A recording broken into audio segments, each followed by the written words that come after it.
dalka Ruushka ayaa waxa ay dignin kama dambaysa u direen dalal ay ugu yeedheen in ay uga digayaan in ay siiyaan fadhiisimo xagga cirka ah ciidamada dalka Ukraine jabay kuwaasoo la doondoonaya hadeerto inay reer galbeedku isticmaalaan sidii la ogaaday khidad diyaarado ay ku dagaal tagaan loogu geenayo dalalka ay ka mid tahay Poland oo kale. dowladda dalka Russia ayaa ka digtay in haddii dal ka mid ah dalalkaasi ay xarun ciidanka cirka ah ay siiyaan dalka ciidamada jabay ee dalka Ukraine inay taa macnaheedu tahay in dalkaasi uu toos u soo galay dagaalka isla markaana aysan cafinaynin ciidamada qalabka sida ee dalka Russia. afayeenka howlgallada militariga ee dalkaasi Russia uu ka wada Ukraine Major General Igor Kononishkov ayaa waxa uu uga digay dalalkaasi ku ay noqdaanba in ay ka labalabeynayeen dowladda dalka Russia ciidankeedu inay galaan isagoo dhanka kalena sheegay in ay hadallada uu ku celcelinayo Mr. Zelensky ee ku aadan in la sameeyo aag duulimaadka ka caagan ay la mid tahay ayuu yiri in dagaal lagu dhawaaqay iyadoo goorsi horeysay awaamiir iyo waajibaad gaar ah lagu siiyay ciidanka qalabka sida Russia in ay sanka jabiyaan cid kasta oo arrintaas samayso. taasoo jirta ayaa warbaahinta reer galbeedka gaar ahaan TV-ga CNN waxa uu sheegay in ay dowladda dalka Mareykanka iyo dowladda reer galbeedku ay sameeyeen aag loo bixiyay aaga xarunta dhexe ee laga abaabulo isla markaana laga taageero isku xidhka taageerada dhinaca qalabka militariga ee dalkaasi la siinayo. waxaan la sheegay in xaruntaas oo ku taala dalalka reer bariga ee reer Yurub mid kamid ah oo magaciisa aysan warbaahintu sheegin maadaama ay dagaalka qayb ka yihiin warbaahinta reer galbeedka ayaa waxa booqday baa la dhawaan taliyaha ciidanka kala duwan ee dalka Mareykanka General Mark Milley kaasoo la sheegay in uu xarun u dhow ayaa la xuduudda dalkaasi ay ka mid noqon doonto ayaa la goobaha hubka trapialka la gudbiyo. dhawaan ayaa xogayaha arrimaha dibadda dalka Mareykanka Anthony Blinken waxa uu sheegay in la isku xidho howlgalkaasi. dhanka kale xarunta ciidamada dalka Mareykanka ee qaybta Europe ee US European Command ama EUCOM loo soo gaabiyo ayaa waxaa la ogaaday in diyaaradaheeda nooca xamuulka ee C-17S ay qaadeen qalab military oo xoogan ay geeyeen dal kamid ah. waxaase loo badinayaa in dalkaasi uu yahay Poland ama dalal kale ka mid ah Romania. si kastaba ha noqotee dowladda reer galbeedka gaar ahaan Ruushka gaar ahaan Finland iyo Sweden iyo sidoo kale dalalka ka mid ah Poland ayaa dowladda dalkaasi Russia waxay u ka digaysaa in dagaalkaas uu noqon karo mid ay ugu yeedhay mid ay ku jabaan oo ay markaasi ay noqoto mid ay toos u galaan. haddaba arrintaas waxaa si weyn u dareensan wasiirka taliyaha ciidanka qalabka sida ee dalka aandhaho dalkaasi Britain kaasoo sheegay in ay suuragal tahay in dagaal uu si fudud u ku dhaco. wuxuuna uga digay dalalka reer galbeedka inay ka fiirsadaan ficilada ay sameynayaan waalida Mr. Putin aan la isku halleyn karin. Admiral Tony Radakin waxa uu sheegay in laga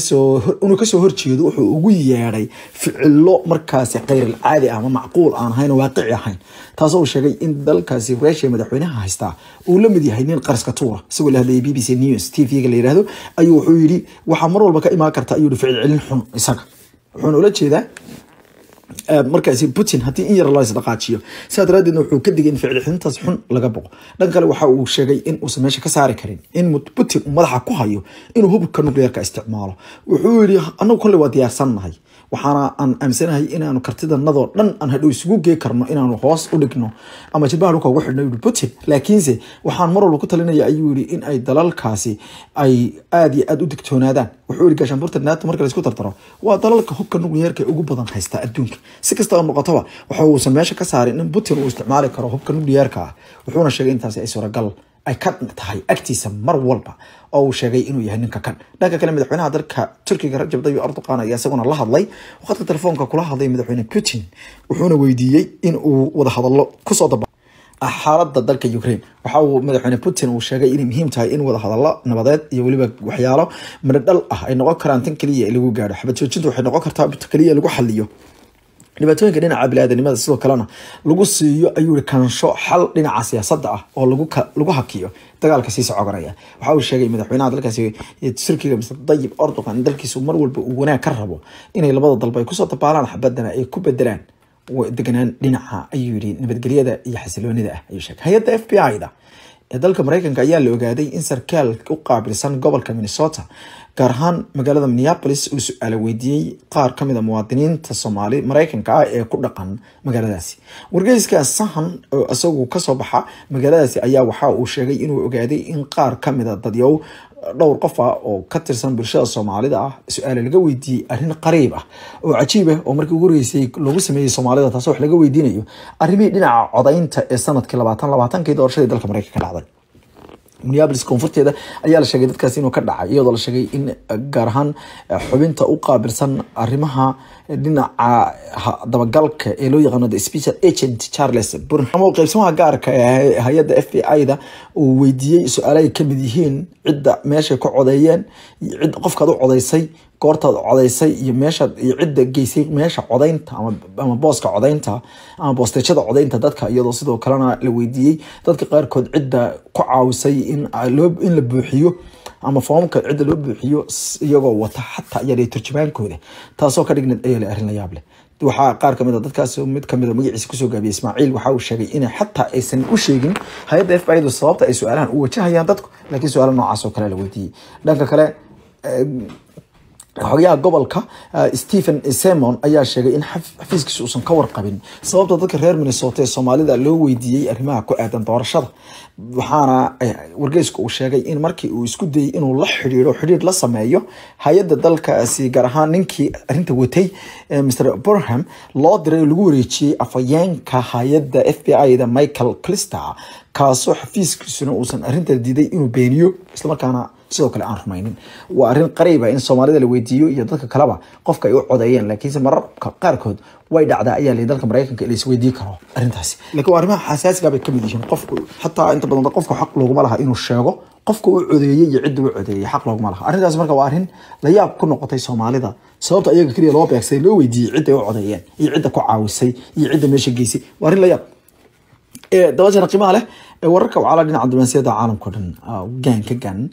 dabcan aan qodobada kala fiiriyo dabcan qiimaha leh madaxda adduunka gaar ahaan dalka Saudi Arabia ayaa dhawaan waxa ay sheegeen in ay ka fakarayaan sidii ay arrimaha dalkaasi Russia iyo u dhaxeeyay Ukraine dhexdhexaad uga noqon lahaayeen bedelka ninka dhalinyarada ay socodsiiya dalkaasi hogaamiye Mohammed bin Salman bin Abdul Aziz ayaa waxa uu sheegay in uu sii wadi doono hanaanka uu dalkiisa u dhigay ee dhinaca horumarka ah waxaana arrintii ugu yaabka badneed uu maanta uu ka bilaabay qabanqaabadeeda dalka Saudi Arabia taasoo muddo 7 socod doonta waxaana loo bixiyay bandhiga dhinaca difaaca iyo gaashaandhigga ee dalkaasi Saudi Arabia oo ah carwo hadda maqli jirtay buug baa soo bandhiga Soomaalida buuggaas ku badan يعني technology وحاس ملهن لكن waxaan hal abuurka dhinaca waxa weeye hubka waxaana la doonayay dawladda Saudi Arabia waxay qoondaysay lacag 30 bilyan ka badan ayay ugu talagashay in warshado horumar dhinaca gaashaandhigga sameeya ay ku samayso si ay u yareyso hubka ay dibadda ku soo iibinayso sidaa daraadeed waxay ku casuuntay dadka adduunka jooga oo dhan si hadhowta ay wala baxdo dadka injineerada iyo dadka ikhtiraca leh bandhiga waxaa la yaab noqotay laba shirkadaha ugu badan meesha ka qayb galay waxaa ku jira inkastoo ilaa iyo dad badan ay ka socdaan dalka Ukraine iyo dalka Ruushka oo qalabkooda dalka ku soo bandhigay waa dal badankiisa u burburay iyo dalkii burburiyay oo halkaas ku soo wada bandhigay ilaa 50 qof oo hubka sameeya oo Ukraine ka socda ayaa kamid ah dadka carwadii u horeysay bandhiga ka qayb qaatay taasoo qaarkood ay ka socdeen shirkadda loo yaqaano Maxim Potkov ee dalka Ukraine oo hubka dhinaca iibisa isla markaana soo saarta laakiin dalka Ruushka ayaa keenay saraakiil iyo khubaro heer sare ah kuwaas oo Sacuudiga ku qancinaya in ay iyaga qaataan shirkadooda ay ka maqlaan shirkadaha ka samaysan doona xarumaha magaalada Riyadh iyo duleedka magaalooyinka kale dawladda Saudi Arabia waxay doonaysaa in ay yareyso hubka ay banaanka ka soo gadato sida daraadeedna waxay dhigtay barnaamijkii ugu ballaadna abid waxay barnaamijkan ay sheegtay in ay noqon doonto ilaa 600 oo bandhig oo ka qayb galaan 30,000 qof waxayna kamid noqon doontaa ayaa la yiri in la dhiso aaga loo bixiyay aaga difaaca ee waqooyiga Riyadh halkaas oo gaaraysa ilaa 800 oo square meter markaasi isku wareega 800,000 oo isku wareega oo mitir oo aaga waqooyiga dalkaasi magaalada caasimadda dalkaasi Riyadh waxaana ku tilmaantay inay halkaas ka doonayso inay ka amaamudo goob wax soo saarka dhinaca tiknoolajiyadda hubka difaaca diyaaradaha iyo kuwa kale dalka Imaaraadkana shirkad kamid ah shirkadaha ku taala ee dhinaca private-ka diyaaradaha gaarka loo qaatay gaarka loo karistay ee jets loo soo gaabiyo lagu magacaabo ayaa waxay sheegtay in ay markaasi sameysay ayaa la yiri waxay ku sifaysay inay buux dhaafeen diyaaradaheedii oo ay buux dhaafiyeen dad aad u badan oo reer Imaaraada oo isku diyaarinaya inay ka qayb galaan ciyaaraha ayay yiraahdeen ka dhici doona magaalada Doha ee dalka Qatar ee xagaagan ee koobka sirreebka dunida waxaa la sheegay in ciyaarahaasi ay ka qayb gali doonaan dadka lacagta leh oo ayagu kareystay shirkadaasi oo halkii saac diyaaradeeda gaarka ku karee doonta 10,000 waxaana maamulka diyaaradaasi Caadil Mardini uu sheegay in dad aad u badan oo reer Imaaraada ay ku haliili doonaan inay tagaan Doha oo aysan wanaag badan isku haynin in badanna ay labada dal qir iyo qir ay isku noqdeen. dalalka koonfurta Korea iyo Japan waxay ka mid noqdeen dalalka ugu dambeeyay in muwaadiniintooda uga diga inay Ruushka aadaan, waxayna sheegeen in Ruushka lagu qala karo dhibaatana kasoo gaari karto. sidaa daraadeed waxay ka digeen in gebi ahaanba aan halkaasi la tegin. wararka ugu dambeeyay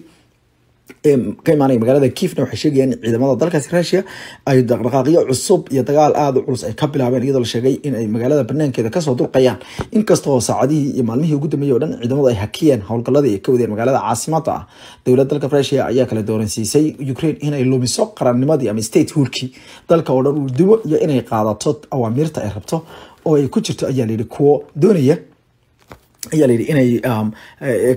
kuwa doonaya in ay saxeexaan heshiiska in la siiyo awoodda dalka ama awoodda dalka wax laga siiyo. inkastoo Ruushku sheegay inaysan doonayn in ay maamul dabadhiir information geeyaan. 50 ka mid ah diblomaasiyiinta Mareykanka laga soo buriyay ee Ruushka ahaa iyo qoysaskooda oo iyo 50 gaaraya ayaa iyaguna dib ugu soo noqday dalka Russia kadib markii laga soo buriyay halkaasi. waxaana la sheegay in ay haatan wadanka Russia ay gaareen, taasoo ka dhigan ayaa la yidhi in la furiyay awaamirtii gorsii horeysay. Mareykanka ayaa dhankiisa waxa uu sugaya iyagana in loo soo cayriyo diblomaasiyiin kale oo ka imaan doona dhinaca iyo dalka Russia sida ay wararka oo caalamka dhacay.